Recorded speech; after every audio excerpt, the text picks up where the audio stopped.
எல்லாருக்கும் வணக்கம். நம்ம தமிழில் கிளாஸ் 5 ஓகேவா, அதாவது நம்ம தமிழில் ஐவகை இலக்கணங்கள் பற்றி லைனாக பார்த்துட்டு வரோம். ஏன்னா தமிழ் இலக்கணம் தான் இப்போ மெயின் மேஜர் அப்படிங்கிற மாதிரி ஆயிடுச்சு இல்லையா. ஸோ அதனால் தமிழில் ஐவகை இலக்கணம் பார்க்குறோம். அதில் ஒவ்வொரு இலக்கணமாக பார்த்துருப்போம். எழுத்திலக்கணம் முடிச்சாச்சு, பொருள் இலக்கணம் முடிச்சாச்சு, அணி இலக்கணம் ஃபுல்லாக முடிச்சாச்சு. யாப் இலக்கணம்லேயே பார்ட் 1 போட்டிருக்கோம். இன்னும் மீதி ஒரு 1/2 hour கிளாஸ் மட்டும் இருக்குது. அதை நம்ம நாளைக்கு இந்த மாதிரி உங்களுக்கு என்ன பண்ணலாம், கிளாஸ் முடிச்சிடலாம். ஸோ இன்றைக்கி அதில் பெண்டிங் இருக்கக்கூடிய ஒரே இலக்கணமான சொல் இலக்கணம் பற்றி கம்ப்ளீட்டாக என்ன பண்ணலான்னா பார்த்துடலாம். ஓகேவா. ஐவகை இலக்கணம் அப்படிங்கிறது ரொம்ப ரொம்ப ரொம்ப முக்கியம். தமிழில் நம்ம ஐவகை இலக்கணம் கம்ப்ளீட் பண்ணிட்டாலே ஆல்மோஸ்ட் எல்லா இலக்கணத்தை பற்றி ஒரு அடிப்படை புரிதல் தெரிஞ்சிடும்.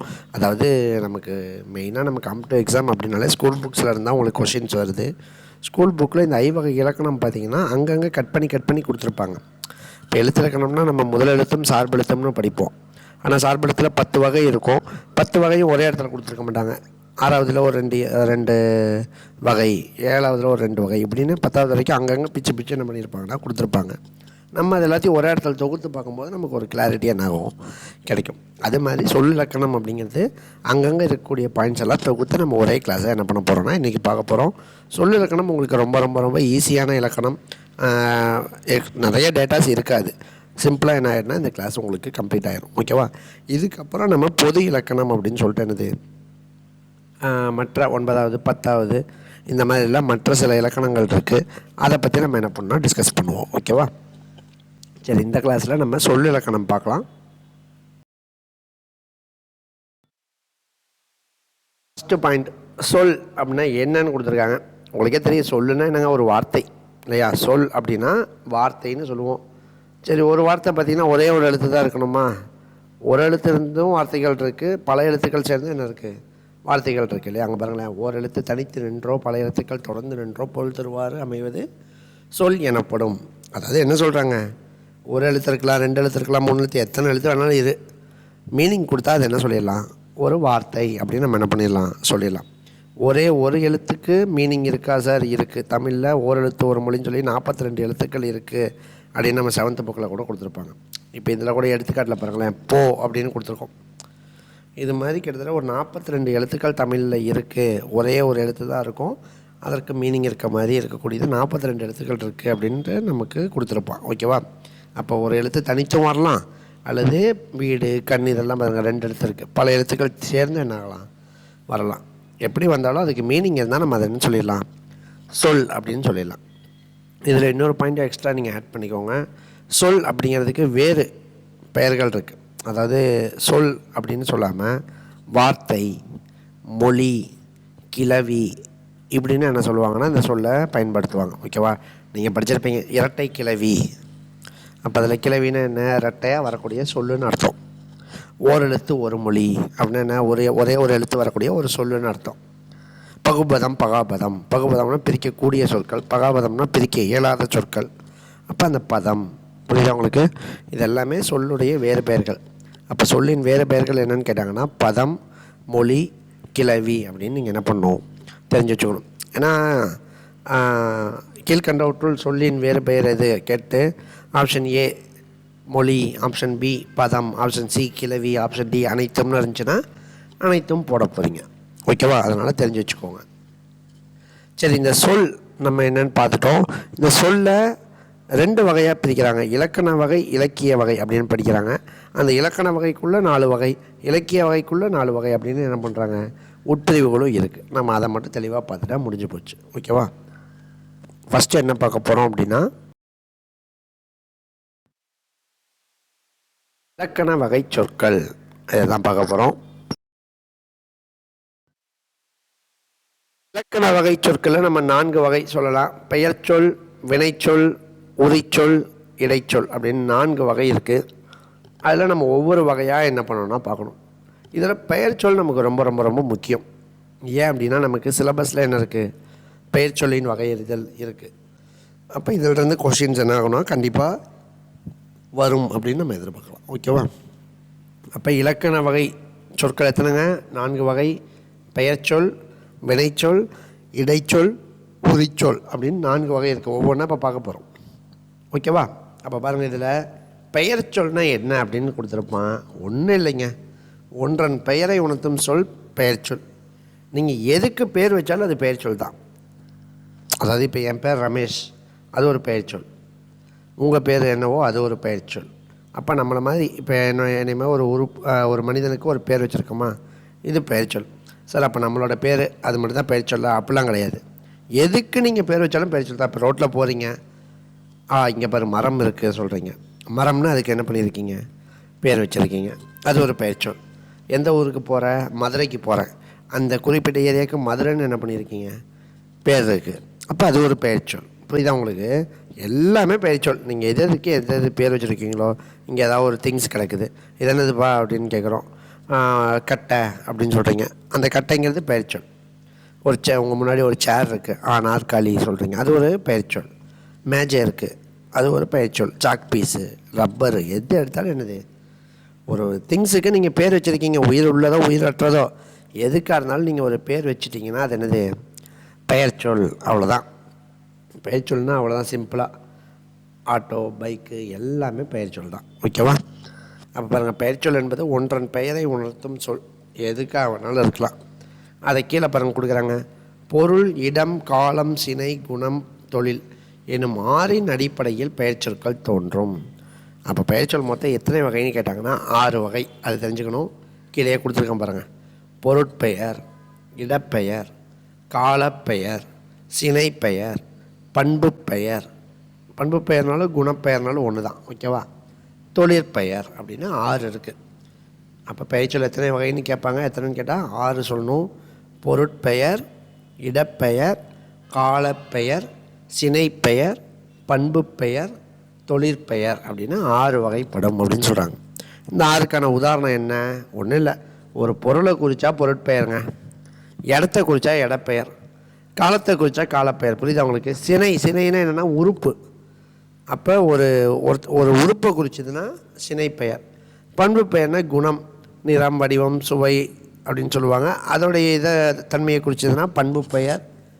ஒரு தொழிலை குறித்தா தொழிற்பெயர். தொழில்னால் நம்ம செய்கிற வேலையை மட்டும் இல்லை, நீங்கள் எந்த நிகழ்வு செஞ்சீங்கனாலும் அது ஒரு தொழிற்பெயராக நம்ம என்ன பண்ணலாம், சொல்லலாம். ஓகேவா? இதுக்கான உதாரணம் பாருங்கள். உதாரணம் பாருங்களேன். பொருட்பெயர் அப்படின்னா என்னது? ஒரு உயிருள்ள உயிரற்ற ஏதோ ஒரு இதுக்கு நீங்கள் பேர் வச்சுருந்தீங்கன்னா அது என்னது? பொருட்பெயர். உயிருள்ள அல்லது உயிரற்ற எந்த பொருளுக்கு நீங்கள் பேர் வச்சாலும் பொருட்பெயர். ஃபஸ்ட்டு வார்த்தையே கொடுத்தாச்சு, மனிதன். மனிதன்னா நம்ம எல்லாரையும் சேர்த்திக்கலாம்.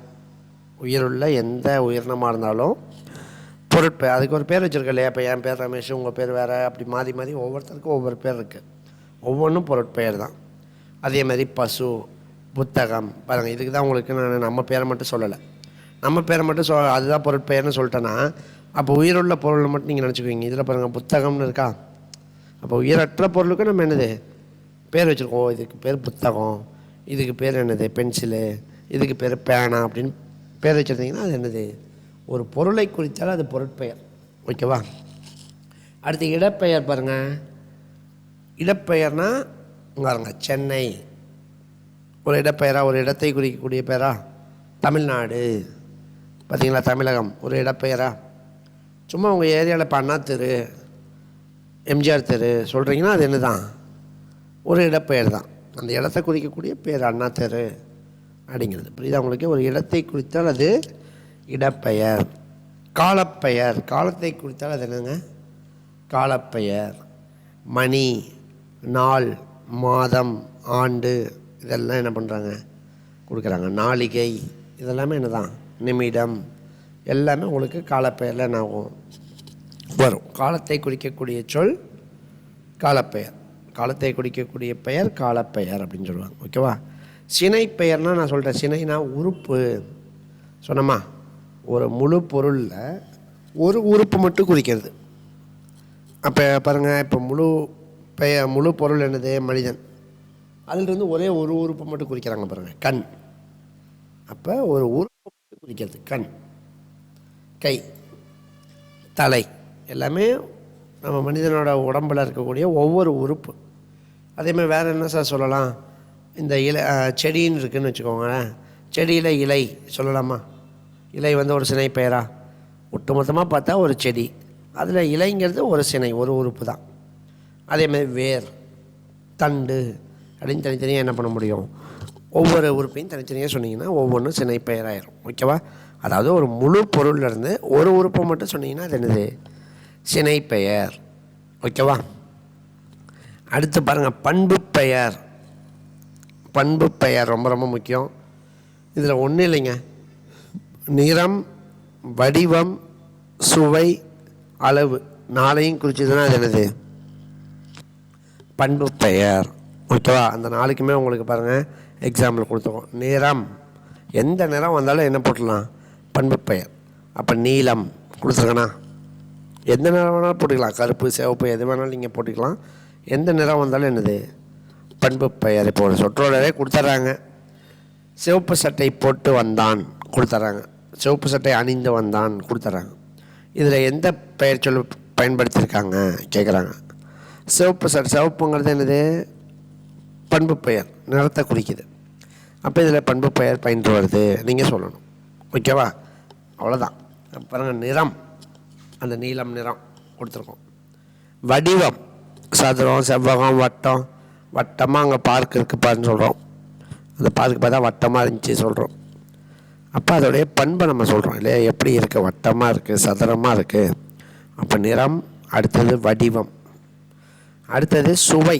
பாருங்கள், இனிப்பு, கசப்பு, உவர்ப்பு எல்லாமே இனிமை சொல்கிறோம் இல்லையா, இந்த மாதிரி சுவையை குறிக்கலாம்.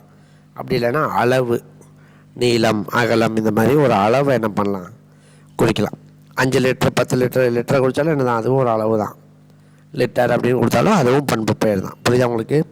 அதாவது ஒரு பொருளினது பண்பை என்ன பண்ணணும், குணத்தை குறிக்கணும். குறிச்சதுன்னா அதை என்ன சொல்லிடலாம்னா பண்பு பெயர் அப்படின்னு நம்ம சொல்லிடலாம். லாஸ்ட்டு தொழிற்பெயர். நான் சொல்லிட்டேன், தொழில்னால் நம்ம வேலை செய்கிறத மட்டும் நினச்சக்கூடாது, நம்ம செய்கிற எல்லாமே என்ன தான், எல்லா நிகழ்வுக்குமே அது தொழிற்பெயர்னு நம்ம சொல்லலாம்.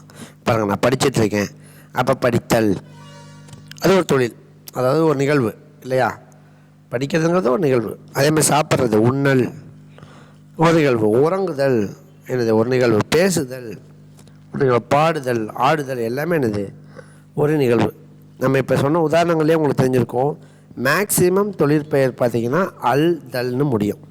மேக்சிமம் எப்படிங்க முடியும், அல் தல் அப்படி தான் முடியும். மேக்சிமம் அல் தல் இப்படி தான் முடியும். அப்போ வேறு எதுவும் வராதா சார்? அப்படிலாம் கிடையாது. தொழிற்பெயர் விகுதிகளே நமக்கு ஒரு 10-12 புக்கிலே கொடுத்துருப்பாங்க. அம், ஐ, கை, வை, பூ, தீ அப்படின்ட்டு என்ன பண்ணியிருப்பாங்கன்னா நிறையா கொடுத்துருப்பாங்க. மேக்சிமம் அழுதல் வரும். ஓகேவா? அப்போ நார்மலாக படித்தல், உண்ணல், உறங்குதல், நிறுத்தல் அப்படின்னு கொடுத்துட்டு இலக்கண குறிப்பு என்னன்னு கேட்டாங்கன்னா கண்ணை மூடிட்டு தொழிற்பெயர் நீங்கள் என்ன பண்ணலாம், போட்டுடலாம். உண்ணாமை அப்படின்னு கொடுத்தாலும் என்ன தான், இப்போ சாப்பிட்றத உண்ணல் அது ஒரு தொழிற்பெயருங்கிறீங்க. உண்ணாமைனாலும் அது ஒரு தொழில் தானே, சாப்பிடாமல் உட்காந்துருக்கான், அப்போ அந்த நிகழ்வை குறிக்கிறது. இப்போ நீங்கள் சாப்பிட்டீங்கன்னா உண்ணிட்டுருக்கான், சாப்பிட்டுட்ருக்கான்னு சொல்லலாம், இது ஒரு தொழிற்பெயர். ஆப்போசிட்டாக உண்ணாமைனாலும் என்ன தான், தொழிற்பெயர் தான். ஓகேவா? அது எதிர்மறை தொழிற்பெயர் அப்படிலாம் படிப்போம். நீங்கள் மொத்தத்தில் அது ஒரு தொழிற்பெயர்னு தெரிஞ்சுக்கோங்க. இப்போ நம்ம நார்மலாக வாழ்க்கைங்கிறதே என்னதுன்னா ஒரு தொழிற்பெயர் தான். வாழ்க்கைங்கிறது ஒரு நிகழ்வை தான் குறிக்குது. என்ன சார் புரியலன்னா, நம்ம வாழ்ந்துட்டுருக்கிறது தானே நம்மளோட வாழ்க்கை. அப்போ வாழ்ந்துட்டுருக்கிறதுங்கிறது ஒரு நிகழ்வு தானே, புரியுதா உங்களுக்கு? அப்போ என்னோடய வாழ்க்கைனா நான் வாழ்ந்ததையோ இல்லை வாழ்ந்துட்டுருக்கிறதையோ பற்றி தானே என்னது சொல்ல போகிறேன். அப்போ வாழ்க்கை அப்படிங்கிற அந்த கை கூட என்ன தான் ஒரு தொழிற்பெயர் விகுதி தான். ஓகேவா? அப்போ அதனால் அழுத்தல் தான் வரணும்னு இல்லை, மற்றதும் வரும். அழுத்தல் கண்டிப்பாக நிறைய இடங்கள், இப்போ 90% அழுத்தல் தான் என்ன ஆகும்னா வரும். ஓகேவா? ஸோ அப்போ பெயர்ச்சொல்லின் வகைகள்னு பார்த்து நம்ம 6 பார்த்துருக்கோம். பொருட்பெயர், இடப்பெயர், காலப்பெயர், சினைப்பெயர், பண்பு பெயர், தொழிற்பெயர் 6 என்ன பண்ணியிருக்கோம் பார்த்துருக்கோம். இதில் நீங்கள் தொழிற்பெயர் 3 வகைப்படும் அப்படின்னு ஸ்கூல் புக்கில் கொடுத்துருப்பாங்க. அது என்ன வகைன்னு பார்த்துட்டு எனக்கு நீங்கள் என்ன பண்ணணும், கமெண்ட் செக்ஷன்லேயோ இல்லை எனக்கு இண்டிவிஜுவலாவோ நீங்கள் அனுப்பணும். ஓகேவா? தொழிற்பெயர் விகுதிகள் 3 வகைப்படும்னு தொழிற்பெயர் 3 வகைப்படும்னு கொடுத்துருப்பாங்க. அது என்னென்ன வகைன்னு நீங்கள் படித்து பார்த்துட்டு என்ன பண்ணணும், எனக்கு அனுப்புங்க பார்க்கலாம். ஓகேவா? ஏன்னா மேக்ஸிமம் நிறைய பேர் புக்கே தொட மாட்டேங்கிறீங்க, அதுக்காக தான் இது ஹோம்ஒர்க் மாதிரி. ஓகேவா? தொழிற்பெயர் 3 வகைப்படும்னு சொல்லுவாங்க. என்னென்ன வகை அப்படிங்கிறதாவது நீங்கள் என்ன பண்ணணும், எனக்கு அனுப்பணும். ஓகேவா?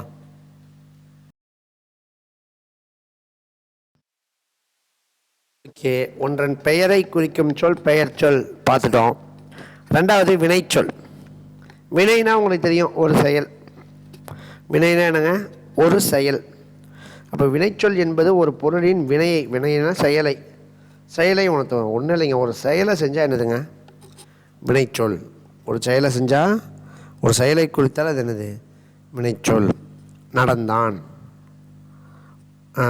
உண்டான், சாப்பிட்டான், எல்லாமே என்னதுன்னா வினைச்சொல்.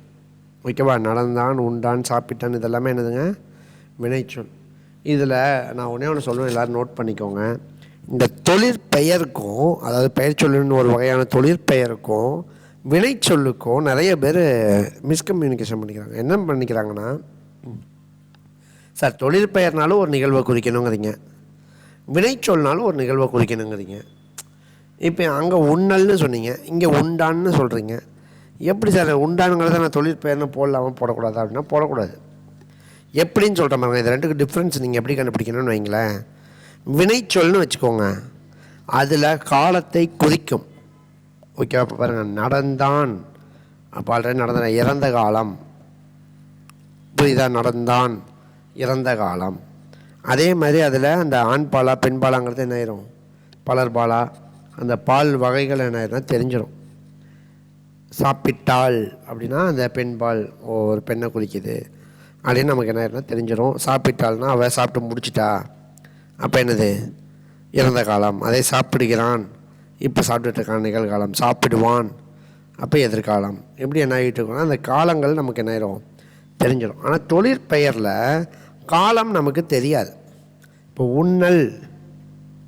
உண்ணல் அப்படின்னா என்னது? ஒரு சாப்பிட்ற நிகழ்வை மட்டும் குறிக்குது. அது சாப்பிட்டானா, சாப்பிட்டுட்டு இருக்கானா, சாப்பிட்டு முடிச்சிட்டானா, இல்லை சாப்பிட போகிறானா, எதுவுமே நமக்கு என்னது தெரியாது. புரியுதா உங்களுக்கு? இப்போ ஆடுதல் அப்படின்னா ஆடக்கூடிய ஒரு நிகழ்வை குறிக்கக்கூடியது என்னது? ஆடுதல். அது தொழிற்பெயரில் வரும். ஓகேவா? அதில் அது ஆடுதல்னால் ஆனா பெண்ணான்னு தெரியுமா? நமக்கு தெரியாது. அதே ஆடினான் அப்படின்னா என்னது? நமக்கு தெரியுதா ஆனா பெண்ணான்ட்டு? இந்த மாதிரி நமக்கு ஆண்பால், பெண்பால், பலர்பால், ஒன்றன்பால், பலவின்பால்னு அந்த பால் வகை தெரிகிற மாதிரி இருந்துச்சுன்னா நம்ம வினைச்சொல்னு சொல்லணும். இல்லை எனக்கு காலமோ அந்த திணை வகை பால் வகையோ தெரியலன்னா நம்ம என்ன பண்ணோம்? தொழிற்பெயர்னு போடணும். புரியுது அவங்களுக்கு? இது ரெண்டுக்கும் டிஃப்ரெண்ட் குழப்பிக்கிறாங்க நிறைய பேர். என்னென்னா, சரி ரெண்டுமே ஒரே மாதிரி இருக்குது, ஆனால் என்ன டிஃப்ரெண்ட்னே புரிய மாட்டேங்குது. இது காலத்தை காட்டும், அது காலத்தை காட்டாது, அவ்வளோதான். பாடுதல் அப்படின்னா தொழிற்பெயர். பாடினான், பாடுகிறான், பாடுவான், எது கொடுத்தாலும் வினைச்சொல். அவ்வளோதான், ரெண்டுக்கும் வித்தியாசம் தெரிஞ்சு வச்சுக்கோ. ஓகேவா? அப்போ ஒரு செயலை குறித்தால் அதை என்ன சொல்கிறோம்? வினைச்சொல். அப்போ எழுதினான், ஒரு கவிதை இயற்றினான், இந்த மாதிரிலாம் வந்துச்சுன்னா என்னது? வினைச்சொல். ஓகேவா? அதில் பாருங்கள், ரெண்டு கொடுக்குறான் பாருங்கள். முற்று பெற்ற வினைச்சொல் முற்று எனப்படும். அதாவது வினை முற்றுன்னு சொல்லுவாங்க. அதை முற்று பெற்ற வினைச்சொல் முற்று எனப்படும். முடிவு பெற்ற வினைச்சொல் முற்று எனப்படும். முடிவு பெறாத வினைச்சொல், அதாவது சொல்லுன்னு போட்டாலே போதும், முடிவு பெறாத சொல் எச்சம் எனப்படும். ஓகேவா? அதாவது என்னென்னா, ஒரு வார்த்தை முடிஞ்சிருச்சு, இப்போ நடந்தான், அந்த வார்த்தை கம்ப்ளீட் ஆயிடுச்சு, இது ஒரு வினையை குறிக்குது, அப்போ இது வினை முற்று சொல்லிடலாம். அதே நடந்து, இது முடியல, இந்த சென்டென்ஸ் என்ன ஆகலை? முடியல. நடந்து வந்தான், நடந்து போனான்னா தான் என்ன ஆகுனா முடியும். அப்போ அது மாதிரி நடந்து அப்படின்னு முடிவு பெறாமல் இருந்துச்சுன்னா அதை நம்ம வினைச்சொல் அப்படின்னு என்ன பண்ணுவோம்? சரி, எச்சம் அப்படின்னு என்ன பண்ணுவோம்? சொல்லுவோம். முடிவு பெறாத வினைச்சொல் பார்த்திங்கன்னா எச்சம் என்று அழைக்கப்படும். ஓகேவா? இது ரெண்டுக்கும் டிஃப்ரெண்ட் பாருங்கள், பின்னாடி இருக்குது. முற்றுலையும் 2 டைப் வரும், எச்சம்லேயும் 2 டைப் வரும். ரெண்டையுமே பார்க்கலாம்.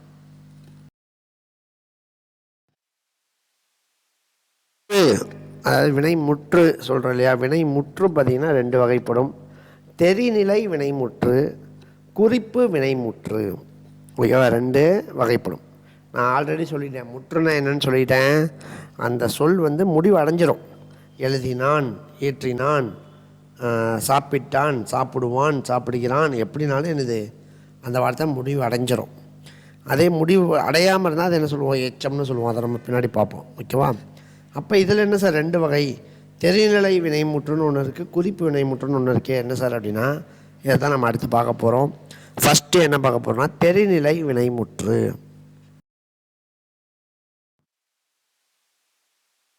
தெரிநிலை வினைமுற்று பாருங்களேன். இதில் பாருங்களேன், கயல்விழி மாலை தொடுத்தாள் எடுத்துக்காட்டு கொடுத்துருக்கேன் பாருங்கள். இதில் எது வினைமுற்று? அந்த தொடுத்தாள் அதுதான் என்னது வினைமுற்று இல்லையா? ஒரு வினையை குறிக்கக்கூடியது, செயலை குறிக்கக்கூடியது தொடுத்தல். அது முடிவடைஞ்சிருக்கு, தொடுத்தாள் அப்படின்னு முடிவடைஞ்சிருக்கு. அதனால் முடிவு பெற்றதால் அது வினைமுற்று அப்படின்னு சொல்கிறோம். இதில் என்ன சார் தெரிநிலை வினைமுற்றுனா என்னென்னா, மேலே கொடுத்துருக்கோம் பாருங்களேன், செய்பவன், கருவி, நிலம், செயல், காலம், செய்பொருள் அப்படிங்கிற ஆறையுமே என்ன பண்ணுன்னா தெளிவாக அது உணர்த்திடும் அந்த ஒரு வார்த்தையே. என்ன சார் புரியல அப்படின்னா, இப்போ பாருங்கள், இந்த தொடுத்தாள் அப்படிங்கிற வார்த்தை இருக்கா, அந்த வார்த்தையை மட்டும் வச்சுக்கோங்க. அதை வச்சு செய்பவன் யாருன்னு நான் சொல்லிடலாம். செய்பவன் அப்படின்னா அது ஆணா பெண்ணா என்னன்னு நான் சொல்லிடுவேன். இப்போ பாருங்கள், தொடுத்தாள்னு இருக்குது, அப்போ இது ஒரு பெண்ணு சொல்லிடலாமா? அப்போது ஒரு பெண் தான் அந்த மாலையை என்ன பண்ணிகிட்ருக்கா, தொடுத்துட்ருக்கா. அப்போ செய்பவனை நான் என்ன பண்ணிட்டேன், கண்டுபிடிச்சிடுவேன். கருவி எதை தொடுக்கிறா? மாலையை தொடுக்கிறா. கொடுத்துருக்காங்களா மாலை. ஸோ அப்போ அந்த கருவி எதை செய்கிறாங்கிறதையும் நான் என்ன பண்ணிடுவேன், கண்டுபிடிச்சிடுவேன். நிலம், நிலம்னா எந்த இடங்கிறது நமக்கு தெரிஞ்சிடும். இப்போ மாலை தொடுக்கிறான்னா என்னது, ஒரு பூக்கடையில் உட்காந்து தொடுத்துட்ருப்பா இல்லையா? அப்போ நிலம், அந்த கடையில் உட்காந்து தொடுத்துட்ருக்கா, நிலத்தையும் அதில் தெரிஞ்சிக்க முடியுது. செயல் என்ன செயல்? மாலை தொடுக்கிறது தான் செயலே. அதில் செயல் என்ன தெளிவாக தெரிஞ்சுது, மாலை தொடுக்கிறது தான் என்னது செயல். காலம் தொடுத்தாள்னு சொல்லிட்டேன், அப்போ முடிஞ்சிருச்சு, மாலை தொடுத்துட்டா, செஞ்சு முடிச்சுட்டா, அப்போ இறந்த காலம். அதை தொடுக்கிறாள் அப்படின்னா இப்போ செஞ்சிட்ருக்கா, நிகழ்காலம்னு அர்த்தம். அதே தொடுப்பாள் அப்படின்னா நாளைக்கு காலையில் இல்லை இதுக்கு அடுத்த நிகழ்வுகளை வந்து தொடுப்பாள், எதிர்காலத்தை குறிக்கும். ஓகேவா? அப்போ இதெல்லாம் காலம் தெரியுது, இறந்த காலம்னு தெரியுது. செய்பொருள் எதை செய்கிறா? மாலையை செய்கிறா. செய்பொருள் அப்படிங்கிறது மாலை இல்லையா? மாலையை செய்கிறா. அப்போ பாருங்கள், செய்பவன் அப்படிங்கும்போது அது ஒரு பெண்ணுன்னு தெரிஞ்சிருது. கருவி அப்படிங்கும்போது எதை செய்கிறா? மாலையை தொடுக்கிறா. ஓகே. எங்கே செய்கிறா? பூக்கடையில் செஞ்சிட்ருக்கா. ஓகே. அதாவது பூக்கடையில் இதில் மென்ஷன் பண்ணியிருக்க மாட்டான், நம்மளா புரிஞ்சுக்கணும். இப்போ ஒருவன் பாடம் எழுதினான்னு கொடுத்தாங்கன்னா அப்போ எங்கே உட்காந்து எழுதுவான்? ஸ்கூலில் உட்காந்து, பள்ளிக்கூடத்தில் உட்காந்து எழுதுறான் அப்படின்னு நம்மளே புரிஞ்சுக்கணும். மொத்தத்தில் ஒரு நிலம் நமக்கு அதை வச்சு தெரிஞ்சிடும், இவங்க ஏதாவது ஒரு இடத்துல உட்காந்து என்ன பண்ணுறாங்க அப்படிங்கிறது தெரிஞ்சிடும். செயல்னால் அவங்க என்ன செஞ்சிட்ருக்காங்க, காலம்ங்கிறதும் அதில் தெரியுது, இறந்த காலமாக என்ன. செய்பொருள் என்ன செஞ்சிட்ருக்கா? மாலை செய்கிறா தெரியுது. நம்ம கருவியை வந்து நம்ம மாலைன்னு எடுக்கிறத விட கருவியை அதை எடுக்கலாம். அந்த பூ, நூல், இதெல்லாம் கருவிகள் இல்லையா? தேவைப்படக்கூடிய கருவிகள். அப்புறம் இந்த ஆறுமே இந்த ஒரு லைன்லேருந்து தெரியுதா?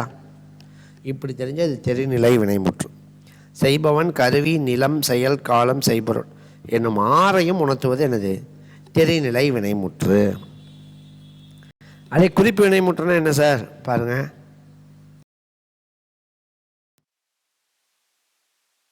குறிப்பு வினைமுற்றுனா என்னன்னு பாருங்களேன். ஃபர்ஸ்ட் லைன் பாருங்கள், பொருள், இடம், காலம், சினை, குணம், தொழில். அதாவது அந்த பெயர் சொல்ல பார்த்தோம், அந்த ஆறின் அடிப்படையில் தோன்றும் கொடுத்துட்டான். சரி, ஓகே. இந்த ஆறில் ஏதாவது ஒன்று பேஸ் பண்ணி தான் இருக்குன்னு சொல்லிட்டான். ஏதோ ஒரு பொருளையோ, இடத்தையோ, காலத்தையோ, சினையோ, குணத்தையோ, தொழிலையோ குறிக்கக்கூடியமா அதன் அடிப்படையில் இருக்குன்னு சொல்லி கொடுத்துட்டான். ஓகே, அதை விட்டுருங்க. அதுக்கு அடுத்து பாருங்கள், செய்பவன், கருவி, நிலம், செயல், காலம், செய்பொருள் என்னும் ஆறினுள் செய்பவனாகிய கருத்தாவை மட்டுமே விளக்குவது. இதில் என்ன தெரியும்னா, இந்த லைன் படித்து பார்க்கும்போது அவன் என்ன செய்கிறான், வைக்கிறான், அது கூட தெரியாது. அவன் யாருங்கிறது, அதான் ஆனா பெண்ணா அப்படிங்கிற அந்த கருத்தா என்ன ஆயிரும் தெரிஞ்சிடும். செய்பவனாகிய கருத்தாவை மட்டுமே விளக்குவது குறிப்பு வினைமுற்று. புரியுது அவங்களுக்கு? இப்போ அவன் பொன்னன் அப்படின்னா ஒரு பொண்ணு விற்கக்கூடியவன், இல்லைன்னா தங்கம் அணிந்தவன் அப்படின்னு அர்த்தம். அவன் தங்கம் அணிந்தவன் அப்படின்னு அர்த்தம். அப்போ அந்த தங்கம் அணிந்தவனே என்னது? பொன்னன் அப்படின்னு சொல்லாமல். அப்போ செய்பவன் அதாவது இந்த மனுஷனை குறிக்குதா? அதே அவன் சித்திரையன் கொடுப்பாங்க. அவன் சித்திரையன் அப்படின்னா சித்திரை மாதத்தில் பிறந்தவன் என்ன சொல்லுவாங்கன்னா சித்திரையன். அப்புறம் அதில் காலத்தை குறிக்குதா? இந்த மாதிரி அதில் பர்டிகுலராக ஏதாவது ஒன்றை மட்டும் என்ன பண்ணுறது, குறிக்கிறது. மொத்தத்தில் செய்பவனை குறிக்கும். மேலே அந்த பொருள், இடம், காலம், சினை, குணம், தொழில், இந்த அடிப்படையில் ஏதாவது ஒன்று இருக்குது, அதில் இடம்பெறும். இப்போ இதில் பொன்னன் அப்படின்னா இதில் என்ன சார் இடம்பெறுது? பொருள் இடம்பெறுது. இப்போ பாருங்கள், ஒரே நிமிஷம். அவன் பொன்னன்னா என்னென்னா மேலே ஃபஸ்ட்டு வார்த்தையில் பாருங்கள், பொருள்னு இருக்கா? அப்போ தங்கம் அணிந்தவன் அப்படின்னு அர்த்தமா? அப்போ எல்லா இதுலேயுமே செய்பவன் அந்த ஆளை தான் குறிக்கும். ஓகேவா? அதை விட்டுருங்க. குறிப்பு வினைமுற்றில் ஒரு ஆளை குறிக்கும். மற்ற எதையுமே அந்த கருவி, நிலம், செயல், காலம், செய்பொருள் எதுவுமே இருக்காது. சரி, செய்பவனை குறிக்குது. அவன் பொன்னன், இது எந்த பேஸில்? ஃபஸ்ட்டு வார்த்தையாக பொருள் இருக்கா?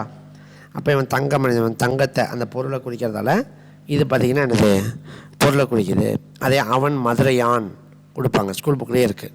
அவன் மதுரையானா மதுரையை சேர்ந்தவன் அர்த்தம். அப்போ அந்த இடத்த குறிக்கும். அவன் சித்திரையான் கொடுத்தாங்கன்னா, சித்திரைனா சித்திரை மாதத்தில் பிறந்தவன் அர்த்தம். அப்போ காலத்தை குறிக்கும். அதே சினையை குறிக்கக்கூடியது என்ன? கண்ணன். கண்ணன் அப்படின்னு என்ன பண்ணலாம், சொல்லலாம். அது கண்ணை குறிக்குது இல்லையா? கண்ணன் அப்படிங்கும்போது கண்கள் அழகாக உள்ளவனுக்கு தான் கண்ணன் அப்படின்னு என்னது பேரே. ஸோ அப்போ சினையை குறிக்குது. அதே குணத்தை குறிக்கணும்னா கரியன். அவன் கரியன், கருப்பாக இருக்கவனா என்னது? கரியன். அப்போ அது நிறத்தை குறிக்குது, குணம். இப்படி ஒவ்வொன்றை வச்சு என்னது குறிக்கக்கூடியதான் என்னதுன்னா குறிப்பு வினைமுற்று. அப்போ அந்த இதில் என்னென்னா செய்பவன், கருவி, நிலம், செயல், காலம், செய்பவன் யாருமே தெரியும். இதில் செய்பவன் மட்டும் தெரியும், அவ்வளோதான். அதுதான் குறிப்பு வினைமுற்று. ஓகேவா? ஸோ அப்போ வினைமுற்றில் 2 தெரிநிலை வினைமுற்று, குறிப்பு வினைமுற்று அப்படின்னு பார்த்துருக்கோம்.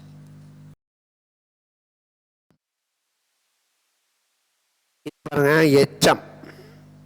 எச்சம் அப்படின்னா என்ன சொல்லிட்டோம்? முடிவு பெறாத சொல். அப்போ இந்த வார்த்தை முடிஞ்சிருக்காது. அதை 2 வகையாக பிரிக்கிறாங்க. பெயரெச்சம், வினையெச்சம்.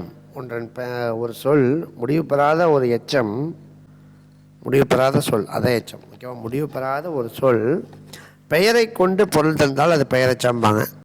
வினையை கொண்டு பொருள் தந்தால் வினையெச்சம்பாங்க. என்ன சார் புரியல அப்படின்னா, இப்போ பாருங்கள், பெயரெச்சம்னா என்னென்னு அப்படியே பார்ப்போம். இதில் பாருங்களேன், பெயரெச்சம் இருக்கா என்னன்னு பாருங்கள். பெயரை கொண்டு முடிவுறும் காலம் காட்டுகின்ற முற்று பெறா வினைச்சொற்கள் ஆகும் கொடுக்கலாம். சரி, நீங்கள் அதெல்லாம் விட்டுருங்க. கீழே எடுத்துக்காட்டு பாருங்கள். படித்த மாணவன் இருக்கா? இப்போ இந்த படித்த அப்படிங்கிற வார்த்தை பார்த்தீங்கன்னா எச்சம். கரெக்டா? படித்த அப்படிங்கிறது ஒரு எச்சம், முடிவு பெறாத ஒரு வார்த்தை. இது பெயரெச்சமாக வினையெச்சமாக தெரியல சார். எச்சம்னு கண்டுபிடிச்ச படித்த, படித்து, நடந்து, பாடி, இப்படி வரக்கூடியதுன்னா எச்சம்னு தெரியுது சார். அது பெயராக வினையான்னு தெரியல சார்னா அதுக்கு பின்னாடி அப்படியே ஒரு பேரை போட்டு பாருங்கள், மீனிங் கொடுத்தா அது பெயரெச்சம். இப்போ இதில் பார்த்தீங்கன்னா படித்த மாணவன் மீனிங் கொடுக்குதா? இப்போ படித்த ரமேஷ் என் பேரை போட்டாலே என்னது மீனிங் இருக்குது. படித்த அருண் மீனிங் இருக்குது. படித்த கயல்விழி மீனிங் இருக்குது. அப்போ பின்னாடி ஒரு பேரை போட்டு பார்க்குறேன், அர்த்தம் கொடுத்தா அது பெயரெச்சம். புரியுதா உங்களுக்கு? அப்போ பாருங்கள், பெயரை கொண்டு முடிவுறும் காலம் காட்டுகின்ற. அப்போ இதில் இந்த படித்தங்கிற வார்த்தையில் என்ன இருக்குது? காலம் காட்டுது பாருங்கள். படித்த, அப்போ படித்து முடிச்சிட்டான், இதெல்லாம் அப்போ காலம் காட்டுன்னு சொல்ல வரேன், அவ்வளோதான். அப்போ என்னென்னா ஒன்றும் இல்லை, முற்று பெறாத ஒரு வார்த்தை இருக்கும், படித்த அப்படின்னு ஒரு வார்த்தை இருக்கும். அதுக்கு பின்னாடி ஒரு பேரை போட்டு பாருங்கள், உங்கள் பேரையே போட்டு பாருங்கள். மீனிங் கொடுத்தா அது பெயரெச்சம், மீனிங் கொடுக்கலன்னா அது வினையெச்சம். அதாவது நம்ம வினையெச்சம்னா என்னென்னு அடுத்து பார்ப்போம். மொத்தத்தில் மீனிங் கொடுக்கலனால அது வினையெச்சமாக தான் இருக்கும். ஓகேவா?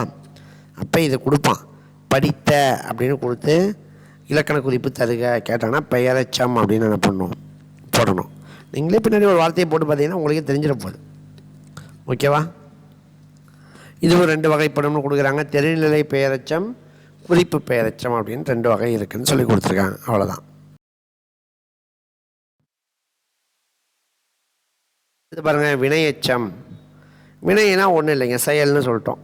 அப்போ அதே மாதிரி ஒரு எச்சம் கீழே பாருங்கள், எடுத்துக்காட்டு பாருங்கள், டைரெக்டாக எடுத்துக்காட்டு வந்துடுங்க. படித்து அப்படின்னு இருக்கா? அங்கே படித்த அப்படின்னு பார்த்தோம், பின்னாடி உங்கள் பேரை போட்டு பாருங்கன்னு சொன்னோம்.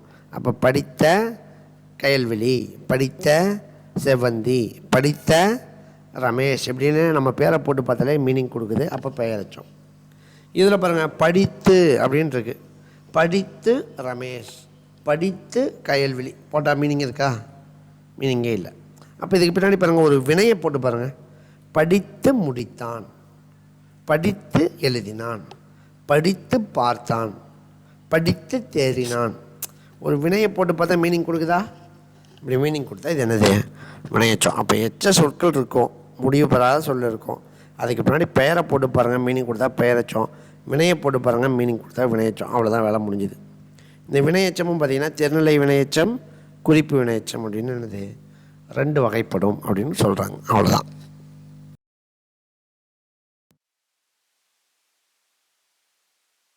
பெயர்ச்சொல் பார்த்துட்டோம், வினைச்சொல் பார்த்துட்டோம். 3வதாக இடைச்சொல் பார்க்க போகிறோம். இடைச்சொல்னால் ஒன்றும் இல்லைங்க. இடைச்சொல் அப்படிங்கிறது தனித்து வராது, தனித்து இயங்காது. அப்போ என்ன சார் வரும்? ஏதாவது ஒரு பெயர் சொல்லோடையோ வினைச்சொல்லோடையோ சேர்ந்து தான் வரும். அதுதான் இடைச்சொல். பாருங்க, இடைச்சொல் என்பது தனித்து நில்லாமல் பெயரையாவது வினையாவது சார்ந்து வரும். இடைச்சொல்கள் தனித்து வராது, அது பெயரையோ வினையோ சார்ந்து தான் வரும். ஓகேவா? பாருங்கள், அவன்தான் வந்தான் கேட்பாங்கள்ல, இது அவனாக வந்தான், அவன்தான் வந்தான் அப்படின்னு சொல்லுவோம். அவன்தான் வந்தான், அந்த தான் அப்படிங்கிறது ஒரு இடைச்சொல். அது இப்போ இந்த அவன் அப்படிங்கிற வார்த்தையோட வந்தால் மட்டும்தான் வரும். இப்போ சும்மா தான் வந்தான் அப்படின்னு சொல்ல முடியுமா? புரியுதா உங்களுக்கு? அப்போ அதுதான் இடைச்சொல். இந்த மாதிரி ஒரு இதோட வந்து ஜாயிண்ட் ஆகிறது. இப்போ பாருங்கள், கீழே பாருங்களேன், சேரனும் சோழனும் பாண்டியனும் வந்தனர் கொடுக்குறாங்க. இப்போ சேரன், சோழன், பாண்டியன் அப்படிங்கிறது கூட அந்த அப்படின்னு வந்திருக்கா, அதுதான் இடைச்சொல். ஓகேவா? தாயை போல பிள்ளை, தாயை, அந்த தாய்ங்கிறது கூட ஐ சேர்ந்து வருதா, அது இடைச்சொல். புரியுதா உங்களுக்கு? தனித்து வராது. ஐ வந்து தனித்து வந்ததோ, இந்த வந்து தனித்து வந்தாரோ அப்படிலாம் எதுவும் மீனிங் இல்லை. அதான் சொல்கிறேன், இடைச்சொல்லுங்கிறது தனித்து நிற்காது, பெயர் கூடையாவது வினை கூடையாவது தான் சார்ந்து என்னாகும் வரும். அப்போ சேரனும் சோழனும் பாண்டியனும் எல்லாத்துலேயும் அந்த வருது இல்லையா, அந்த பார்த்திங்கன்னா இடைச்சொல். மற்றொருவர், மற்ற கூட்டல் ஒருவர்னு பிரிக்கிறோம், அந்த மற்ற இடைச்சொல். தனியாக மற்றன்னு பார்த்தா ஒன்றும் இல்லை, ஆனால் மற்றொருவர்னு பார்க்கும்போது வேறொருவர்னு என்னது மீனிங் கொடுக்குது இல்லையா? இவ்வளோதான். அப்போ இடைச்சொல் அப்படிங்கிறது தனித்து வராது, பெயராவது வினையாவது சேர்ந்து தான் வருங்கிறத நீங்கள் தெரிஞ்சுக்கணும். அதாவது அது கூட தான் இது வரும், பெயர் வினை கூட தான் இடைச்சொல் சேர்ந்து வரும் அப்படின்னு தெரிஞ்சுக்கோங்க. ஓகேவா? 4வது வகை உரிச்சொல். உரிச்சொல்னால் ஒன்றும் இல்லைங்க, பெயர் சொல்ல வினைச்சொல்ல சார்ந்தால் இதுவும் வரும். இது பார்த்திங்கன்னா என்னதுன்னா கொஞ்சம் மிகைப்படுத்தி என்னது மிகுதிப்படுத்தி சொல்கிறது தான் என்னது உரிச்சொல். ஓகேவா? உரிச்சொல்லுங்கிறது என்னங்க, மிகுதிப்படுத்தி. இதுவும் இடைச்சொல் மாதிரியே தான், பெயர் சொல் வினைச்சொல்ல சார்ந்து தான் வரும். ஆனால் அதோடைய குணம் வடிவத்தை என்ன பண்ணும், கொஞ்சம் உயர்த்தி என்ன பண்ணுன்னா சொல்லும். ஓகேவா? அது என்னென்னு நம்ம பின்னாடி பார்ப்போம். இப்போ இதில் பாருங்கள், கீழே பாருங்கள், 2ஆக பிரிக்கலாங்கிறான். ஒரு பொருள் குறித்த பல சொல். இப்படி இருக்கா, ஒரே பொருள் மாதிரி இருக்கும், ஒரே பொருள் குறிக்கக்கூடிய பல சொற்கள் இருக்குது. அதாவது எப்படி சொல்கிறது, இப்போ அலர்ந்தன, அவிழ்ந்தன, கொண்டன, விரிந்தன, இந்த மாதிரி நிறையா வார்த்தைகள் இருக்குது. இது எல்லாத்துக்குமே மலர்ந்தனன்னு ஒரே பொருள் தான். அப்போது ஒரு பொருள் குறித்த பல சொற்கள் இருக்குது. ஓகே, பல சொல் குறித்த ஒரு சொல் இருக்கா சார்? பல பொருள் குறித்த ஒரு சொல் இருக்கா? அதுவும் இருக்குது. ஒரு சொல்லுக்கு பல பொருள் இருக்கும். பார்த்தீங்களா, ஆறு எடுத்துக்கிறோம், ஆறுனா ஓடுகின்ற நதியை குறிக்கும். அதே மாதிரி ஒரு எண்ணு, ஆறுங்கிற நம்பரை என்ன பண்ணும், குறிக்கும் இல்லையா? இப்போ இந்த மாதிரி ஒரு ஆறு அப்படின்னா வழி அப்படின்னு என்னது ஒரு பொருள் இருக்குது. நீங்கள் நம்ம நடக்கிற வழி இருக்குது இல்லையா, அந்த வழி அப்படிங்கிற பொருள் இருக்குது. இந்த மாதிரி ஒரு சொல் வந்து பல பொருள்லேயும் உணர்த்தும். ரெண்டுமே இருக்குது, ரெண்டு விதத்துலேயுமே உரிச்சொல் இருக்குதுன்னு சொல்ல வரான். ஓகேவா? இப்போ பாருங்கள், அதுக்கு எக்ஸாம்பிள் பாருங்கள். இதில் பாருங்களேன், ஒரு பொருள் குறித்த பலச்சொல் அப்படின்னா சால பேசினான், உறுப்புகள், தவ உயர்ந்தன, நனி தின்றான் அப்படின்னு கொடுக்குறாங்க. இதில் இந்த சால, உரு, தவ, நனி, கூர், களி, கடி, இது எல்லாமே என்ன சொல்லுவாங்கன்னா உரிச்சொற்கள். ஓகேவா? அதாவது இதில் பாருங்களேன், சால பேசினான் அப்படின்னா என்ன அர்த்தம்? பேசினான், சரி, ஒருத்தன் பேசியிருக்கான். சால பேசினான் அப்படின்னா என்ன அர்த்தம்? நன்றாக பேசினான். புரியுதா உங்களுக்கு? அப்போ அதை மிகைப்படுத்துகிறோமா? அதேமாதிரி புகழ், ஓகே, புகழ் இருக்குது. உருப்புகழ், ஒரு சிறந்த ஒரு புகழை அடைந்தான். நனி தின்றான், அப்படி தின்றான் அப்படின்னா சாப்பிட்டான், நனித்தான நல்லா சாப்பிட்டான் அப்படின்னு அர்த்தம். அப்போ இது எல்லாமே அந்த செயல் என்ன பண்ணுதுன்னா மிகைப்படுத்தி என்ன பண்ணுது சொல்லுது. அதான் உரிச்சொல். அப்போ அந்த சால, உரு, தவ, நனி இந்த மாதிரி வார்த்தைகள் இருக்குது பார்த்தீங்களா, அதுதான் என்னதுன்னா உரிச்சொற்கள். ஓகேவா? அப்போ பாருங்கள், இது எல்லாமே ஒரு பொருள் குறித்த பல சொல்லா, எல்லாத்துக்குமே ஒரே மீனிங் தானே. சால, உரு, தவ, நனி எல்லாத்துக்குமே என்னது ஒரே மீனிங். அப்படியே மிகைப்படுத்தி சொல்கிறது தான். நல்லா சாப்பிட்டான், நல்லா பேசினான், நல்லா புகழ அடைஞ்சான், எல்லாத்துக்குமே நல்ல நல்ல நல்ல அந்த மாதிரி ஒரே மீனிங் கொடுக்கக்கூடிய பல சொற்கள் இங்கே கிடச்சிருக்கு. இப்படியும் ஒரு சொற்கள் இருக்குது. அடுத்து பார்க்க போகிறோம் பாருங்கள், ஒரே சொல் தான் இருக்கும், ஆனால் நிறைய மீனிங் கொடுக்கும். இங்கே பாருங்கள், அடுத்த ஒரு சொல் பாருங்கள்.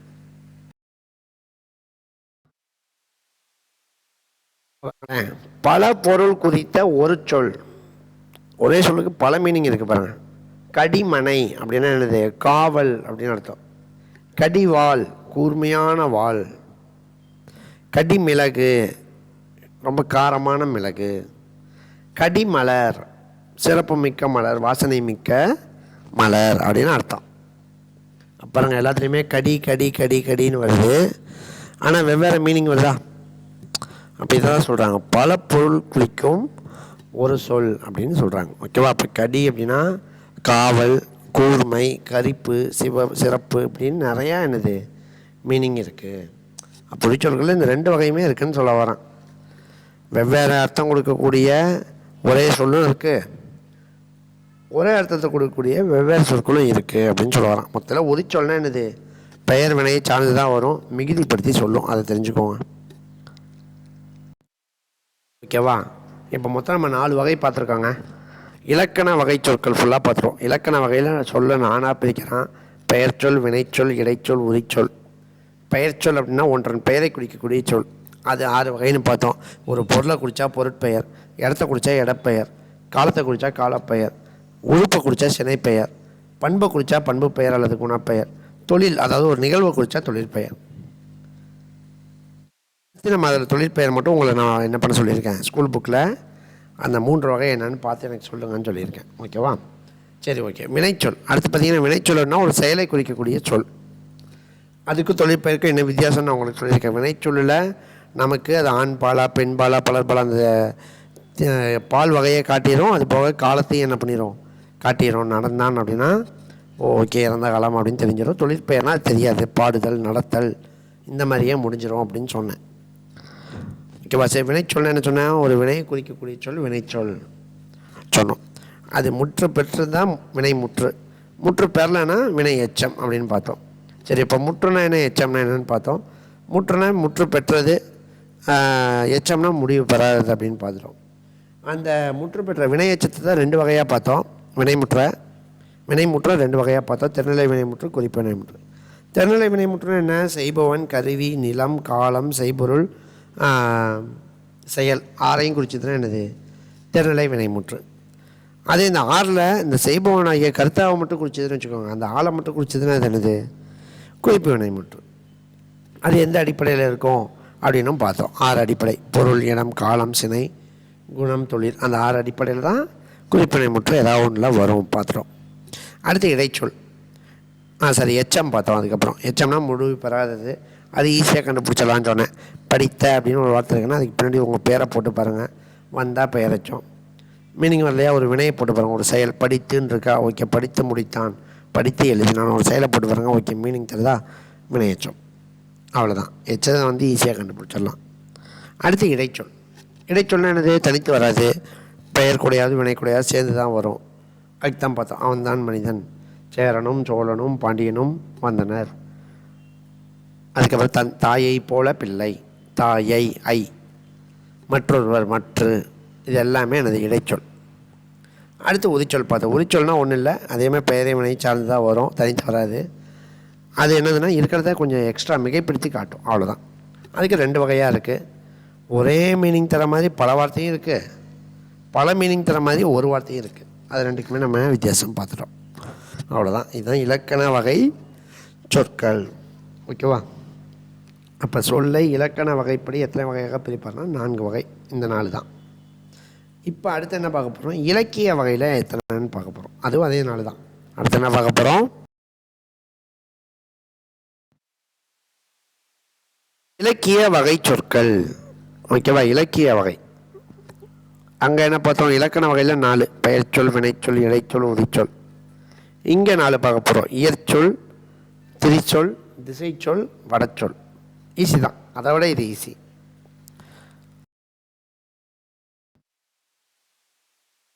டைப் இயற்சொல். இயற்சொல்னா ஒன்றுமே இல்லைங்க, படித்தவன் படிக்காதவன் எல்லாருக்குமே புரிஞ்சிடும். அதாவது கொடுத்துருக்காங்க பாருங்கள்: கற்றவர் கல்லாதவர் அணைக்கிய அனைவருக்கும் எளிதில் பொருள் புரியும் வகையில் உள்ள சொற்கள் இயற்சொற்கள். ஒன்றும் இல்லைங்க, எல்லாருக்குமே புரியும். நம்ம நார்மலாக பேசுகிறோம் பாருங்கள். இப்போ நம்ம தாத்தா பாட்டி படிக்காதவங்களாக இருப்பாங்க, அவங்களுக்கும் புரியும், நமக்கும் புரியும். இப்போ பாருங்கள், மரம்னு சொல்கிறேன், தாத்தா பாட்டிக்கும் மரம்னா என்னன்னு தெரியும், எனக்கு மரம்னா என்னன்னு தெரியும். நடந்தான், தாத்தா பாட்டிக்கும் நடக்கிறனா என்னன்னு தெரியும், எனக்கு நடக்கிறனா என்னன்னு தெரியும். இந்த மாதிரி எல்லாருக்குமே புரிஞ்ச வார்த்தை என்னதுன்னா இயற்சொல். அதாவது இயல்பாக பொருள் விளங்கும்படி அமைது இயற்சொல். இன்னும் உங்களுக்கு தெளிவாக சொல்லணும்னா, இப்போ கடல் அப்படின்னா தாத்தாவுக்கும் தெரியும், நமக்கும் தெரியும். அதாவது படிக்காதவருக்கும் தெரியும், படித்தவனுக்கும் தெரியும். ஓ கடல், ஓகே ஓகே அப்படின்ட்டு. அதே ஆழி அப்படின்னு நான் சொல்கிறேன். ஆழின்னா நமக்கு மட்டும்தான் தெரியும். ஓ ஆழினா கடல்னு படித்தவனுக்கு தான் என்னது தெரியும். அதாவது படித்தவன் படிக்காதவனா ஸ்கூல் படித்தவன் அப்படி அந்த அர்த்தத்தில் சொல்ல. இப்போ ஆழினா கடல்னு படித்தவனுக்கு மட்டும்தான் அது தெரியும். புரியுதா உங்களுக்கு? ஆனால் இந்த கடலுங்கிற வார்த்தை நார்மலாக நம்ம பேச்சு வழக்கில் எல்லா கண்ணில் பார்க்குறது எல்லாருக்குமே தெரியுது. அதனால் ஈஸியாக எல்லாருக்குமே தெரியும். புரியுதா உங்களுக்கு? அப்போ இயற்சொல்னா என்னென்ன, படித்தவன் படிக்காதவங்க எல்லாருக்கும் தெரியும். பேசிக்காக காமனாக எல்லாருக்குமே தெரிந்த வார்த்தைகள் என்ன சொல்கிறோம், இயற்சொற்கள். ஓகேவா? இதை தெரிஞ்சு வச்சுக்கணும். இந்த இயற்சொல்லையே பாருங்கள், 2 வகையாக பிரிக்கிறாங்க. பெயர் இயற்சொல், வினை இயற்சொல். அதாவது இந்த இயற்சொல்லையே பெயர் சொல்லும் வினை சொல்லும் வருங்கிறாங்க. பாருங்களேன், எக்ஸாம்பிள் பாருங்களேன். பெயர் இயற்சொல்னா என்ன, நம்ம பார்த்தது தான். மரம், மலை, கடல். நான் இப்போ பெயர் சொல்னா என்ன சொல்லிட்டேன் உங்களுக்கு, எதுக்கு நீங்கள் பேர் வச்சாலும் அது பெயர் சொல் சொன்னா. இப்போ மரம், அந்த மரங்கிற அந்த ஒரு இதுக்கு நீங்கள் பேர் வச்சுருக்கீங்க மரம்னு. மலை, ஓகே, அந்த கல், அந்த பெரிய பாறைக்கு மலைன்னு பேர் வச்சுருக்கீங்க. கடல், நிறைய தண்ணி சேர்ந்த பகுதிக்கு கடல்னு நீங்கள் பேர் வச்சுருக்கீங்க. இந்த மாதிரி ஒரு பெயர் சொல். அப்போ இந்த மாதிரி பெயர் சொல் நமக்கு எளிமையாக புரிகிற மாதிரி இருக்கா இந்த பெயர் சொல்லலாம்? அப்போ இதெல்லாம் என்ன சொல்லலாம், பெயர் இயற்சொற்கள் சொல்லாமா? சொல்லாமாங்க. இயற்சொல்னால் எல்லாருக்கும் புரியணும். அதில் பெயர் சொல்ல மட்டும் நான் எடுத்து எழுதியிருக்கேன். ஓகேவா? அப்போ வினை இயற்சொல்னா என்ன, நடந்தான்னு நம்ம இதுக்கு முன்னாடி பார்த்தோம். ஒரு வினையை குறிக்குது, அது எல்லாத்துக்கும் புரியுதா?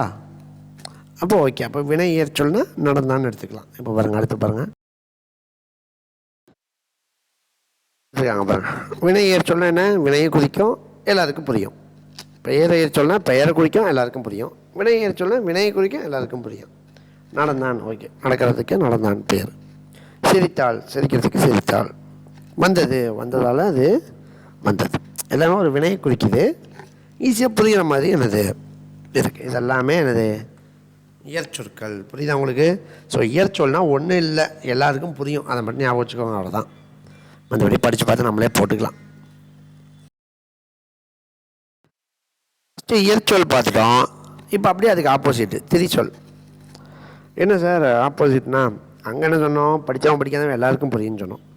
இங்கே பார்த்தா படித்தவனுக்கு மட்டும் புரியும். பாருங்கள், கற்றவர் மட்டும் பொருள் உணர்ந்து கொள்ளுமாறு அமைந்த சொற்கள் திரிச்சொற்கள். எடுத்துக்காட்டு பாருங்கள், ஆளி சொன்னா 3 வார்த்தை கொடுத்துருக்கான் பாருங்கள். தத்தை, ஆளி, செப்பினான். தத்தை அப்படின்னா கிளி அப்படின்னு படித்தவனுக்கு மட்டும்தான் இது தெரியும். ஸ்கூல் காலேஜ் படித்தவனுக்கு இல்லைங்க. தத்தைனா கிளின்னு படித்தவனுக்கு மட்டும்தான் தெரியும். அப்படி எடுத்துக்கணும். புரியுது அவங்களுக்கு? கற்றவர் மட்டும்னோன்னா ஓ படித்தவங்கலாம் சொல்ல ஸ்கூல் காலேஜ்லாம் போய் படிச்சிருக்காங்க, நம்மளை சொல்கிறாங்க போல நினச்சக்கூடாது. தத்தைனா கிளின்னு அவன் படிச்சிருக்கானா அவனுக்கு தான் தெரியும், மற்றவங்களுக்கு தத்தைனா என்னன்னு தெரியாது. அதே தான் ஆழி அப்படின்னா என்னது, கடல். செப்பினான் அப்படின்னா உரைத்தான், சொன்னான். புரியுது? இப்போ நம்ம தாத்தாவே படிக்காதவராக இருக்கார். போய் நான் சொல்கிறேன் ஆழி சென்று வந்தேன் சொல்கிறேன், அவருக்கு தெரியுமா? கடலுக்கு போயிட்டு வந்தேன், கடற்கரைக்கு போயிட்டு வந்தோம்னா தான் தெரியும். புரியுதா உங்களுக்கு?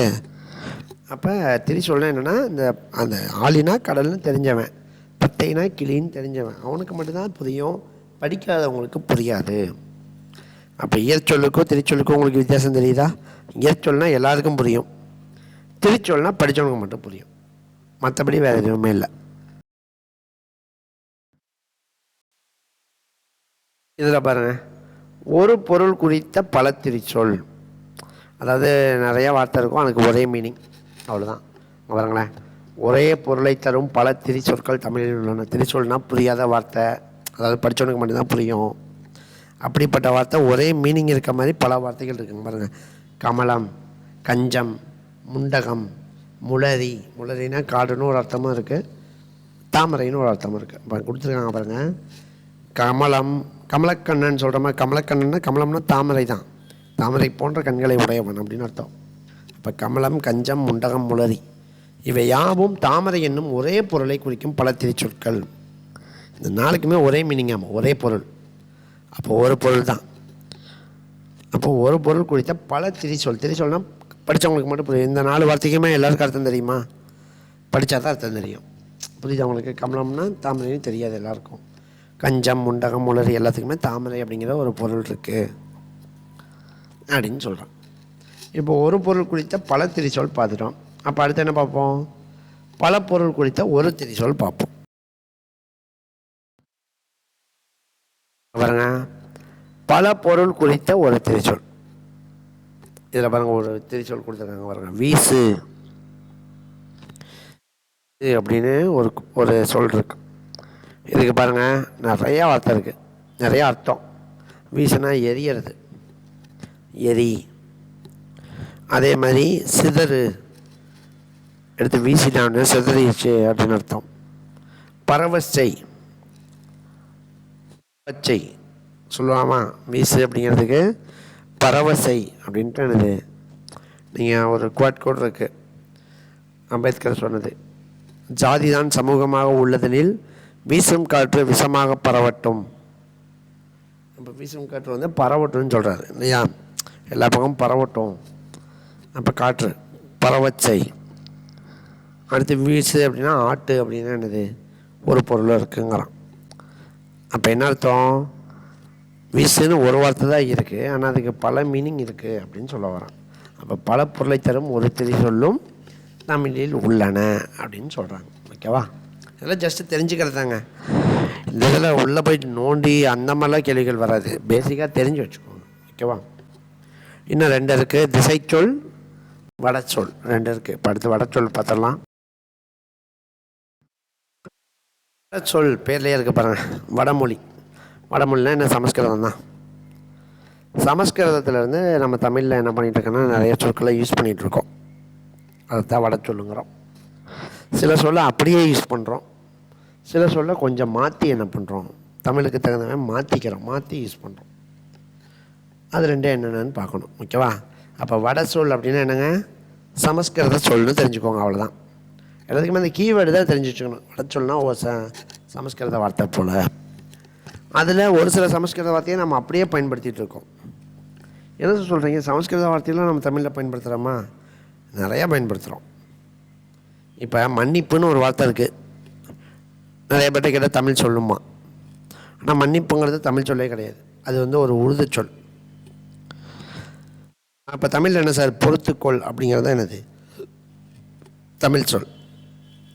அப்போ பாருங்களேன், உங்களுக்கு புரியுதா? அப்போ பாருங்கள், மா, இன், நீ, இப், பூ என்னது? தமிழ் எழுத்து தான். உடனே தமிழ் சொல்லுன்னு நினச்சிக்குவான். அப்படிலாம் கிடையாது. அங்கே உருதில் என்ன பயன்படுத்தணும் அதே தான் இங்கே தமிழில் இருக்கக்கூடிய எழுத்துக்களை போட்டோம் நம்ம யூஸ் பண்ணிக்கிட்டு தான் இருக்கோம். இந்த மாதிரி நிறையா மொழிச்சொற்களை நம்ம யூஸ் பண்ணுறோம். அதில் சமஸ்கிருத மொழிச்சொற்களையும் நம்ம என்ன பண்ணுறோம்? யூஸ் பண்ணுறோம். சில இதில் நமக்கு தெரியும். இப்போ என் பேரே ரமேஷ்னு இருக்குது. அந்த இஷ்ஷை பார்த்தோன்னே தெரிஞ்சு போயிடும், ஓ இது வடமொழி பேர், நம்ம தமிழர் பேர் கிடையாது. புரியுதா உங்களுக்கு? அதே ஒரு சில இப்போ கமலக்கண்ணன் வச்சுருக்காங்க. கமலம்னாலும் என்னதுன்னா வடமொழி தான், தமிழில் தாமரை தான். கமலம்னா வடமொழி சொல் தான். ஆனால் பார்த்தா அவனை பார்த்தா தெரியாது. கமலக்கண்ணன் பேர் வச்சுருக்கவனை பார்த்தா இது சமஸ்கிருத சொல்லுன்னு என்ன பண்ண மாட்டான், சொல்ல மாட்டான். புரியுதா உங்களுக்கு? அப்போ கலந்து இருக்குது அப்படின்னு சொல்ல வரேன். சில வார்த்தையை பார்த்தோன்னே தெரிஞ்சு போயிடும், சில வார்த்தையை பார்த்தாலும் தெரியாது, உள்ளுக்குள்ளே கலந்துருக்கும். ஓகேவா? சரி, ஓகே. நம்ம மொத்தத்தில் வடச்சொல்னா என்னென்னு தெரிஞ்சுக்கோங்க, சமஸ்கிருத சொல்லுன்னு தெரிஞ்சுக்கோங்க, அவ்வளோதான். அதில் தற்சமம்னா என்ன, தற்பவம்னா என்ன? இப்போ நான் சொன்னேன் கமலம்னு சொன்னேன், அது இப்போ வரைக்கும் நம்ம கமலம்னே என்ன பண்ணிகிட்ருக்கோம், யூஸ் பண்ணிகிட்ருக்கோம். அதில் இருக்க எழுத்துக்களை நம்ம அப்படியே என்ன பண்ணுறோம், பயன்படுத்துகிறோம். கமலம், க, ம, ல, இம் எல்லாமே தமிழ் எழுத்து. சரி, அப்படியே பயன்படுத்திக்கலான்னு பயன்படுத்துகிறோம். அப்படி அங்கே இருக்கிறது அப்படியே சமமாக இங்கே பயன்படுத்துறது தற்சமம். தற்பவம்னா என்ன, நம்ம அதுக்கு தகுந்த மாதிரி கொஞ்சம் மாற்றுவாங்க. இப்போ விஷம் அப்படிங்கிறத தமிழில் எழுதும் போது விஷம்னு எழுதக்கூடாது, விடம் அப்படின்னு எழுதுவாங்க. அதே மாதிரி இப்போ நீங்கள் இதிலெல்லாம் படிச்சிருப்பீங்களா, கம்பராமாயணத்தெல்லாம் பார்த்துருப்பீங்க. ராமன் அப்படிங்கும்போது முன்னாடி ஈ போட்டிருப்பாங்க, இராமன் நினைக்கக்கூடாது. தமிழில் ரா வரிசையில் சொல்லே தொடங்காதுங்கிறான். அப்போ அந்த ரா வரிசையில் தொடங்காது அப்படிங்கிறதுக்காக அதை நம்ம கொஞ்சம் மாற்றுறோம் தமிழுக்கு தகுந்த மாதிரி. ஓ, அப்போ ஈ போட்டுக்கலாம். அதனால் இராமன்னு படிக்கக்கூடாது. ஈ வந்து சைலண்ட் தான். ஆனால் ராமன்னு மட்டும் அந்த ஈ போடாமல் எழுதுனா அது வந்து சமஸ்கிருத சொல்லாயிருது. அது ஈ போட்டு எழுதும்போது அது தமிழ் சொல்லாக நம்ம கன்சிடர் பண்ணிக்கிறோம். ஓகேவா? ஸோ இப்படி பயன்படுத்துகிறாங்க. அதுதான் என்ன சொல்கிறோன்னா தற்பவம் அப்படிங்கிறோம். அப்போ தற்சமம்னா என்ன இருக்கோ அதை அப்படியே பயன்படுத்துறது தற்சமம். அதை கொஞ்சம் நம்ம தமிழுக்கு தகுந்த மாதிரி சேஞ்ச் பண்ணுறது தற்பவம். அதுக்கு விளக்கம் மட்டும் பார்த்துடலாம். விளக்கம் இல்லை, எக்ஸாம்பிள் மட்டும் பார்த்துடலாம்.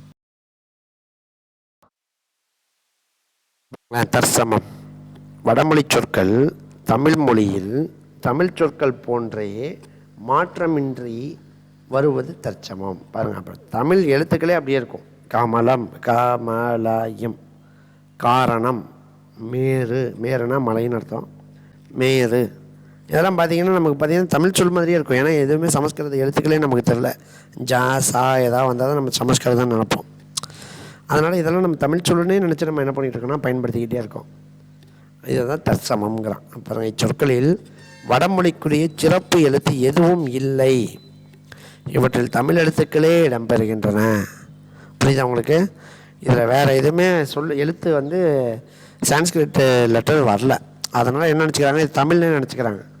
அதனால் இது என்னென்னா அப்படியே நம்ம பயன்படுத்திக்கிறோம். அதனால் தற்சமம் எப்படி இருக்கோ அதை சமமாக அப்படியே பயன்படுத்திக்கிறோம். அதே தற்பவம்னா என்ன? இதில் பாருங்களேன், வடமொழிக்குரிய சிறப்பு எழுத்துக்கள் தமிழ் தன்மைக்கு ஏற்ப மாறி வருவது. அப்போ மாற்றிக்கிறோம். பாருங்கள், பங்கஜம் அது தமிழ் எழுதும்போது எப்படி எழுதணும்? பங்கயம். ஹரி அப்படிம்பாங்க, இங்கே ஹரி. சரஸ்வதி, இங்கே சரஸ்வதி. அப்போ நீங்கள் தமிழ் புக்கெல்லாம் பார்த்திங்கன்னா சரஸ்வதி அந்தாதி அந்த தமிழில் தான் இருக்கும், சூ தான் போட்டிருப்பாங்க. ரிஷபம் அப்படிங்கிறது என்னது? இடபம் அப்படின்னு சொல்கிறாங்க. நான் உங்கள்கிட்ட சொன்னேன், ரீ அப்படிங்கிறது என்ன ஆகக்கூடாது, அதாவது ரா வரிசை தமிழில் முதல்ல வரக்கூடாது. அதனால் ஈ போடுவாங்க. ஷாவும் வராது. ஷா வர இடத்துலலாம் டா தான் பயன்படுத்துவாங்க. பாருங்க, பக்ஷி, பட்சி, வருஷம், வருடம். ஷா வந்தால் டா போட்டுருவாங்க. இப்படி தான் பயன்படுத்துகிறாங்க. ஓகேவா? அப்போ எப்படி இருக்கோ அதை அப்படியே நம்ம பயன்படுத்தக்கூடிய சமஸ்கிருத வார்த்தைகளை தற்சமம்னு சொல்கிறோம். எனக்கு தமிழுக்கு தகுந்த மாதிரி நான் மாற்றிக்கிறேன்னு சொல்கிறத தற்பவம்னு சொல்கிறோம். வேறு எதுவுமே கிடையாது. ஓகேவா? அப்போ வடச்சொல்னா சமஸ்கிருத மொழி எப்படி இருக்கோ அதை அப்படியே பயன்படுத்தால் தற்சமம். அதை கொஞ்சம் எனக்கு தகுந்த மாதிரி மாற்றினா தற்பவம். அவ்வளோதான். நான் லாஸ்ட் ஒன்று திசை சொல்னா ஒன்றும் இல்லைங்க, இதே மாதிரி தான். அங்கே பார்த்தீங்கன்னா வடச்சொல் வந்துச்சா, அது மாதிரி அதாவது சமஸ்கிருத சொல்லை தாண்டி வேறு எந்த சொல் வந்தாலுமே என்னது, அதாவது ஒரு போர்ச்சுகீஸ் சொல், ஒரு உருது சொல், எந்த சொல்லை நம்ம பயன்படுத்தினாலும் அதை என்ன சொல்லலாம்? திசை சொல்னு சொல்லிடலாம். புரியுதா உங்களுக்கு? வடச்சொல்லும் திசை சொல்லும் ஒரே கான்செப்ட் தான். வேற்றுமொழி சொற்கள், தமிழை தாண்டி வரக்கூடிய சொற்கள். அதில் சமஸ்கிருதத்தை மட்டும் நம்ம வடச்சொல்னு சொல்லிடுறோம். அதை தாண்டி இருக்கக்கூடிய மற்ற எல்லா மொழி சொல்லையும் நம்ம திசை சொல்லுன்னு சொல்லிடுறோம். பாருங்கள், தமிழ்நாட்டுக்கு அப்பால் உள்ள பிற பகுதிகளில் பேசப்படும் மொழிகளிலிருந்து வந்து தமிழ் மொழியில் கலந்து வரும் சொற்கள். பார்க்க தமிழ் எழுத்துக்களை வச்சே எழுதியிருப்பான், ஆனால் தமிழ் சொல் கிடையாது. இதில் பாருங்களேன், ஆசாமி அப்படிங்கிறத என்ன சொல்லாமா? உருது மொழி சொல்லாமா. ஆனால் நம்ம நினச்சிக்குவோம் ஆசாமின்னா தமிழ் சொல்லுன்னு. இங்கே பாருங்கள், சாவி. சார் சாவிலாம் நம்ம தமிழ் சொல் தானே சார்? சாவிங்கிறது போர்ச்சுகீஸ் சொல். அப்போ தமிழில் அதுக்கு என்ன சார்? திறவுகோல்னு சொல்லணும். திறவுகோல் தான் தமிழ் சொல். சாவிங்கிறது போர்ச்சுகீசிய மொழி சொல். அப்போ இதெல்லாம் நம்ம தெரியாமல் நம்ம பயன்படுத்திகிட்டு இருக்கோம். அப்போ சமஸ்கிருதத்தை தவிர்த்து வரக்கூடிய பிற மொழி சொற்களை என்ன சொல்லலாம்? திசை சொல் அப்படின்னு நம்ம என்ன பண்ணலாம்? வகைப்படுத்தலாம். அவ்வளோதாங்க மொத்தமாக. சொல்லுடைய வகைகள் இவ்வளோ தான். அப்போ சொல்லிலக்கணம் அப்படின்னா நம்ம என்ன படித்தோம்? சொல் அப்படின்னா என்னென்னு பார்த்தோம். ஒரு சொல் தனித்து நின்றோ அல்லது ஒரு எழுத்து தனித்து நின்றோ அல்லது பல எழுத்துக்கள் சேர்ந்து வந்த பொருள் தந்தால் சொல்னு சொல்லிடுவோம். அதை 2 வகையாக பிரிக்கிறோம், இலக்கண வகை, இலக்கிய வகை. இலக்கண வகையில் 4 வகை: பெயர்ச்சொல், வினைச்சொல், இடைச்சொல், ஒளிச்சொல். இலக்கிய வகையில் 4 வகை: இயற்சொல், திரிச்சொல், திசைச்சொல், வடச்சொல். இல்லையா? ஸோ அப்போ இந்த 4 8 வகையை என்ன பண்ணியிருக்கோம், நம்ம பார்த்துருக்கோம். இது இன்றைக்கி கிளாஸ் முடிஞ்சோன்னா ஒரு தடவை மறுபடியும் எடுத்து என்ன பண்ணுங்கள், படித்து பாருங்கள். உங்களுக்கு ஒரு ஹோம்ஒர்க் கொடுத்துருக்கோம். அது என்ன ஹோம்ஒர்க்கு? தொழிற்பெயருடைய 3 வகைகள் கொடுத்துருப்பாங்க. அது என்னங்கிறத படித்து 3 வகையும் நீங்கள் என்ன பண்ணணும், என்னங்கிறத எனக்கு சொல்லுங்கள் பார்க்கலாம். ஓகேவா? சரிங்க, ஓகே. இதோட இந்த கிளாஸ் முடிச்சுக்கலாம். இதை நீங்கள் பாருங்கள், படிச்சுட்டு என்ன பண்ணணும், ஏதாவது டவுட் இருந்தால் நீங்கள் கேட்கலாம் தாராளமாக. ஓகேவா? சரி, ஓகே. நம்ம தமிழ் இலக்கணம் ஐவகை இலக்கணம் லைனாக நம்ம பார்த்துருக்கோம். ஐவகை இலக்கணமும் முடிச்சாச்சு. யாப்பிலக்கணம் மட்டும் அந்த பெண்டிங் நான் நாளைக்கு போட்டுடுறேன். மீதி இருக்கக்கூடிய பிற இலக்கணங்கள் பொது இலக்கணங்கள் நம்ம என்ன பண்ணலாம், அடுத்தடுத்த கிளாஸில் பார்த்துட்டு நம்ம அப்படியே புக் வைஸ் போகணும். 10th 9th இந்த மாதிரி என்ன பண்ணால் நம்ம படிக்கணும். ஓகேவா? சரி, ஓகே, படித்து பாருங்கள். டவுட் இருந்தால் நெக்ஸ்ட் கிளாஸ் வரும்போது கேளுங்க. தேங்க்யூ.